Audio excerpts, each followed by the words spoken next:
अस्सलाम वालेकुम बच्चों। आज हम पढ़ेंगे उर्दू का 10वां सबक जिसका नाम है शेखुल हिंद मौलाना महमूदुल हसन। तो देखेंगे बुक में पहली बात, माजी में हमारे मुल्क पर अंग्रेज़ों की हुकूमत रही है, लेकिन अंग्रेज़ों की ग़ुलामी के ख़िलाफ़ इब्तिदा ही से जंगें लड़ी गई। सन 1757 में सिराजुद्दौला ने और सन 1799 में टीपू सुल्तान ने अंग्रेज़ों से डट कर मुकाबला किया। इनके बाद भी मुख्तलिफ़ आज़ादी पसंद अफराद और ग्रोह अपने तौर पर कोशिशें करते रहे। सन 1857 में अंग्रेज़ों की ग़ुलामी से आज़ादी के लिए हिंदुस्तानियों ने हथियार उठा लिए। फिर ये सिलसिला चलता रहा। इसी तरह कई तहरीकें मुल्क की आज़ादी के लिए कोशा रहीं। इनमें मुजाहिद आज़ादी मौलाना महमूदुल हसन की रेशमी रुमाल तहरीक भी काबिल ज़िक्र है। इसी तहरीक के 100 साला जश्न के मौके पर दारुल उलूम देवबंद के एक दरवाज़े को मौलाना की यादगार के तौर पर उर्दू दरवाज़े का नाम दिया गया। ज़ैल के मज़मून में मौलाना की ज़िंदगी और कारनामों का तज़किरा मौजूद है। जंग आज़ादी हमारे मुल्क की तारीख़ का एक अहम मोड़ है। इस कदर वसी इलाके में फैले हुए कुदरती दौलत से माला माल और मरदुम ख़ेज़ मुल्क को अंग्रेज़ हरगिज़ छोड़ना नहीं चाहते थे। आज़ादी के मतवाले जब मुल्क को ग़ुलामी से निजात दिलाने के लिए अंग्रेज़ों से बरसरे पैकार हुए तो इन्हें तरह तरह से सताया गया। इनके घर बार लूट लिए गए, इन्हें जेलों में ठूंस दिया गया और हज़ारों लोग फांसी पर चढ़ा दिए गए। आज़ादी के लिए जद्दोजहद में मुजाहिदे आज़ादी मौलाना महमूदुल हसन भी शामिल हैं, जिन्हें शेखुल हिंद के लक़ब से याद किया जाता है। मौलाना महमूदुल हसन सन 1851 में बरेली में पैदा हुए। इनके वालिद जुल्फ़िकार अली बरेली ही में मुलाज़मत के सिलसिले में मुकीम थे। मौलाना महमूदुल हसन ने मशहूर मदरसा दारुल उलूम देवबंद में तालीम हासिल की। उन्हें इस मदरसे से अव्वलीन तालिबे इल्म होने का शर्फ भी हासिल था। इसी मदरसे में सन 1875 से इन्होंने 25 रुपये माहवार तनख्वाह पर तदरीस का आगाज़ किया और बहुत जल्द सदर मुदर्रिस और शेखुल हदीस के ओहदे पर फाइज हुए। इस ज़माने में इनकिलाब की हवाएं चल रही थी। मौलाना महमूदुल हसन ने अपने तलबा और साथियों के दिलों में आज़ादी का जज्बा बेदार किया और इन्हें वतन अज़ीज़ की खातिर कुर्बानियाँ देने पर आमादा किया। बचपन ही से मौलाना ये देख रहे थे कि आवाम और इनके साथ उलमाए इकराम अंग्रेज़ों के जुल्म सितम का निशाना बनते आ रहे हैं। तराबलस और बल्कान के दिल दहला देने वाले वाक़यात ने इनका आराम और चैन हराम कर दिया। वो नताइज की परवाह किए बग़ैर इनकलाब की राह पर चल पड़े।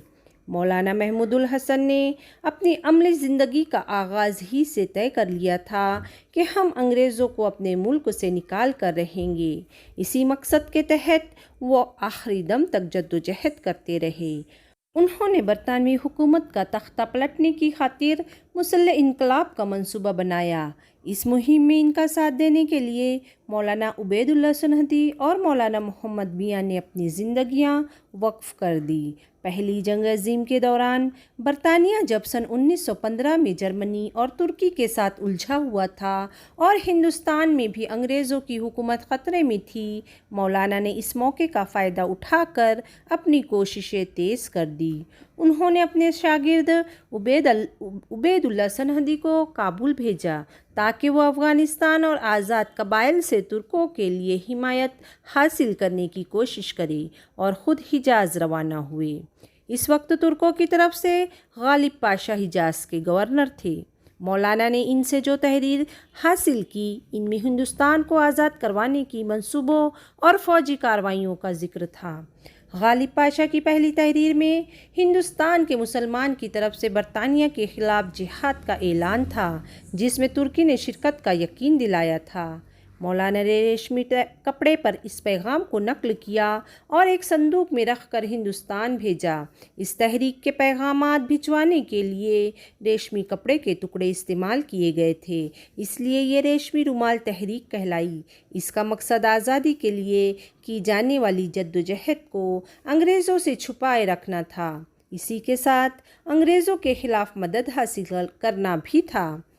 मौलाना महमूदुल हसन ने अंग्रेज़ों के ख़िलाफ़ लड़ाई के लिए एक पूरी टीम तैयार कर रखी थी। इस तहरीक में शामिल लोगों को यकीन था कि जंग की राह इख्तियार किए बग़ैर अंग्रेज़ों को इस मुल्क से बाहर निकालना मुमकिन नहीं है, इसलिए जंगी सामान और असलाह हासिल करना ज़रूरी था।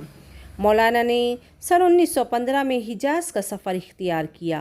वो हिजाज़ से बगदाद और बलूचिस्तान होते हुए सरहद के आज़ाद कबाइल तक पहुंचना चाहते थे कि जंग के दौरान इन्हें गिरफ़्तार कर लिया गया। पहले मिस्र और फिर वहां से माल्टा ले जाकर वो नज़रबंद कर दिए गए। इसीलिए मौलाना को असीर माल्टा के नाम से भी याद किया जाता है।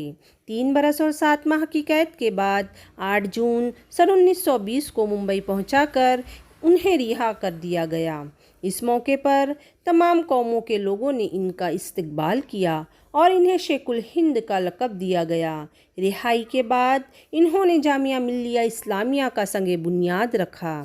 मौलाना महमूदुल हसन रेशमी रुमाल तहरीक के रहनुमा थे। इस तहरीक ने चूँकि आज़ादी हासिल करने में अहम किरदार अदा किया था, इसलिए तहरीक के सद साला जश्न के मौके पर हुकूमत ने मौलाना महमूदुल हसन की खिदमात के एतराफ़ में एक डाक टिकट जारी किया है। मौलाना अपने वतन की आज़ादी के लिए आखिरी दम तक जद्दोजहद करते रहे और 30 नवंबर सन 1920 को 70 साल की उम्र में वो इस जहान फ़ानी से कूच कर गए। मानी वो इशारात, मरदुम ख़ेज़ वो मुकाम जहाँ काबिल और बहादुर लोग पैदा हो। शेखुल हदीस इल्म हदीस के असातिज़ा के सदर। हिजाज़ अरब का वो हिस्सा जिसमें मक्का, मदीना और ताइफ शामिल है। मुस्लिम इनकलाब यानी हथियारों का इस्तेमाल करके हुकूमत को बदलने के लिए जंग करना। शेखुल हिंद हिंदुस्तान का सरदार। असीर माल्टा जजीरा माल्टा का कैदी। अच्छा तो बच्चों, तुम्हें एक मर्तबा अच्छी तरह से सबक पढ़ना है और एक जुमले में जवाबात लिखने की कोशिश करना है और मुझको व्हाट्सएप पर सेंड करना है। अल्लाह हाफिज़। शुक्रिया। घर में रहो, महफूज रहो।